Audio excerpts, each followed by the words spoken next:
ربنا ظلمنا انفسنا وان لم تغفر لنا وترحمنا لنكونن من الخاسرين رب اغفر وارحم وانت خير الراحمين اللهم انت السلام ومنك السلام تبارك يا ذا الجلال والاكرام اللهم اعني على ذکرک و شکرک و حسن عبادتک۔ اے اللہ ہمارے گناہوں کو معاف فرما دیجئے، اے اللہ ہماری خطاؤں کو درگزر فرما دیجئے، اے اللہ پاک آپ ہم سے راضی ہو جائیے، اے اللہ پاک ہمیں اپنے سے راضی کر دیجئے۔ یا اللہ پاک جتنے لوگ اس وقت یہاں پہ بیٹھے ہیں، اے اللہ پاک ان کے دلوں کی تمام خواہشات کو، تمام آرزوؤں کو اے اللہ پاک آپ ان کے حق میں قبول اور منظور فرمائیے۔ اے اللہ پاک مجھے بھی اور ان کو بھی عزت عطا فرمائیے، یا اللہ پاک مجھے بھی اور ان کو بھی اور ان کے اور میرے گھر والوں کو بھی اللہ عزت عطا فرمائیے، اور اللہ پاک ایمان کے نور سے منور فرمائیے، اے اللہ پاک ہدایت کے نور سے منور فرمائیے، یا اللہ پاک صحت کاملہ عاجلہ مستمر عطا فرمائیے، یا اللہ زندگی صحت اور ایمان کے ساتھ، موت صحت اور ایمان کے ساتھ، زندگی سعادت کے ساتھ اور موت شہادت۔ ہم سب کے گناہوں کو معاف فرمائیے، ہم سب کی خطاؤں کو درگزر فرمائیے۔ مولا کریم آقا عظیم اللہ فلسطین کے مسلمانوں کی مدد فرمائیے۔ رب اغفر وارحم وانت خیر الراحمین، رب اغفر وارحم وانت خیر الراحمین، رب اغفر وارحم وانت خیر الراحمین۔ اے اللہ تجھے تیرے نبی کا واسطہ، یا اللہ فلسطین کے مسلمانوں پہ رحم فرما دیجئے، فلسطین کے مسلمانوں پہ کرم فرما دیجئے، فلسطین کے مسلمانوں کو آزادی دلوا دیجئے، فلسطین کے مسلمانوں کو فلسطین کی مسجد اقصی میں، وہاں جہاں نبی پاک صلی اللہ علیہ وسلم نے کھڑے ہو کر خود اپنی امامت فرمائی اور تمام نبی پیچھے کھڑے تھے، اللہ یہ ایسی مبارک زمین ہے، نبیوں کی سرزمین ہے، اللہ تجھے تیرے نبی کا واسطہ ہے، اس کو آزاد فرما دیجئے، اے اللہ تجھے تیرے جلال کا واسطہ، اے اللہ آپ کو اپنی قدرت کا واسطہ، اے اللہ آپ کو اپنی ہستی کا واسطہ، اے اللہ اس تعریف کا جو نبی پاک صلی اللہ علیہ وسلم سے آپ روز قیامت کروائیں گے اپنی شان میں، اس کا واسطہ اللہ، اے اللہ پاک اس میٹنگ میں اگر آپ کو کوئی پسند ہے تو اس کے اللہ اس کے لیے اس کی دعاؤں کو قبول فرما لیجئے، اللہ اس کی دعاؤں کو قبول فرما لیجئے، میری دعاؤں کو قبول فرما لیجئے، اے اللہ پاک فلسطین کے مسلمانوں پہ رحم فرما دے، کرم فرما دے، ان کے کھانا پانی دانے اللہ ان کی حفاظت کا بندوبست فرما دیجئے، اے اللہ پاک کل بھی دیکھیں اللہ افطاری لینے کے لیے جبالیہ کیمپ میں کہ گرلز برانچ میں جب لوگ گئے تو اے اللہ پاک وہاں پر کتنے مسلمانوں کو انہوں نے گولیوں سے چھلنی کر کے اڑا دیا، اے اللہ پاک یوں لگ رہا تھا جیسے کہ جگہ یا اللہ خون ہی خون، خون ہی خون، اے اللہ تجھے تیرے نبی کا واسطہ، اے اللہ پاک رحم فرما دے، کرم فرما دے، اے اللہ پاک آپ کو اپنی طاقت کا واسطہ، آپ کو اپنی شان کریمی کا واسطہ، یا اللہ پاک، یا اللہ پاک، یا اللہ پاک، یا اللہ پاک فلسطین کے مسلمانوں پہ رحم فرما دے۔ اللہم انا نجعلک فی نحورہم ونعوذ بک من شرورہم، اللہم انا نجعلک فی نحورہم ونعوذ بک من شرورہم، اللہم انا نجعلک فی نحورہم ونعوذ بک من شرورہم۔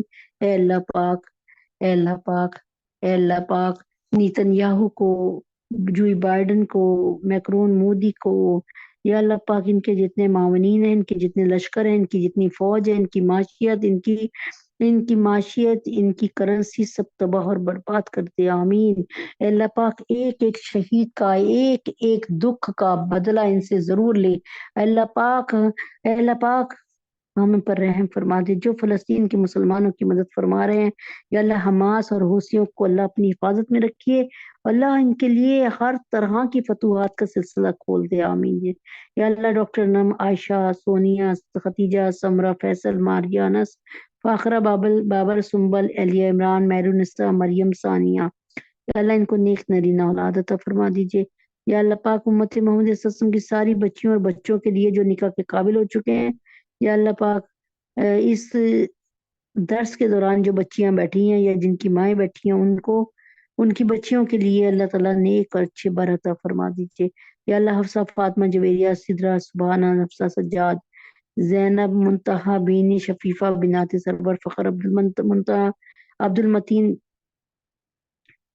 اور یا اللہ پاک سعدیہ نظام، سدرہ اور اس کی تمام گھر کی بچیوں کی شادیاں بہترین اور اچھی جگہ پہ جلد ہو جائیں، یا اللہ پاک فریال، عائشہ، سحر، ان پر رحم فرما دیجئے، اپنی جانب سے ان کو اپنی پناہ خاص میں لے لیجئے۔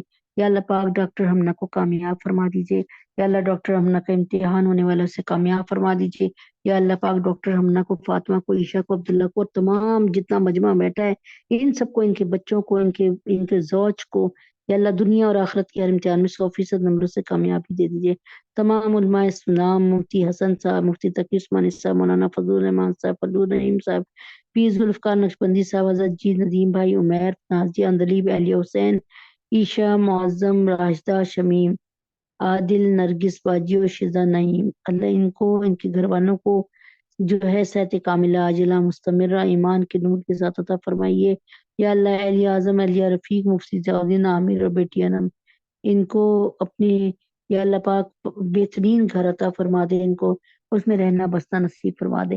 یا اللہ پاک احمد، نعمان، نواز، محمد عمر، محسن، یا اللہ پاک ان کو بہترین روزگار عطا فرما دیجیے۔ یا اللہ پاک ان کو دینے والا ہاتھ بنا دیجیے، کبھی لینے والا ہاتھ نہ بنانا۔ ہم سب کے گناہوں کو معاف فرما دیجیے، زیارت حرمین شریفین کی توفیق عطا فرما دیجیے، تینوں حرم کی حفاظت فرما دیجیے۔